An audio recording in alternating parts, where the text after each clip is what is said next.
Euroregione News. UDI, pace o tregua? ANCI, FVG e la Regione stanno cercando un accordo per la legge regionale 26/2014. Ora sembrano vedere la luce. Al sindaco di Talmassons, Piero Mauro Zanin, ho chiesto la sua opinione. La UDI non sono un ente locale, ma sono solo un ente strumentale dei comuni, come un consorzio, una società, cioè una realtà che si mette insieme per gestire alcune funzioni.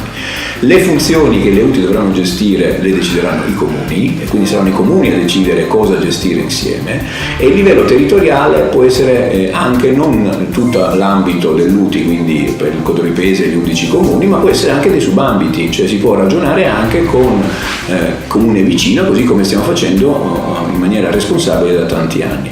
Il limite addirittura è stato portato a 7.500 abitanti, un primo limite di adeguatezza, quindi vuol dire che addirittura due comuni, Codroico da solo, ma Talmassons con Mortegliano, Talmassons con Castions, potrebbero decidere di gestire gran parte delle funzioni relative ai servizi da dare ai cittadini da soli. E quindi un altro successo importantissimo. L'altra cosa notevole che è stata attuata è che non c'è l'obbligatorietà più di entrare in UTI, cioè la Regione, grazie al ricorso che abbiamo vinto al TAR, non può commissariare i comuni che decidono di non entrare. Dal Medio Friuli per Euroregione News, Marco Mascioli. I nostri servizi sono disponibili su internet all'indirizzo www.euroregionenews.eu.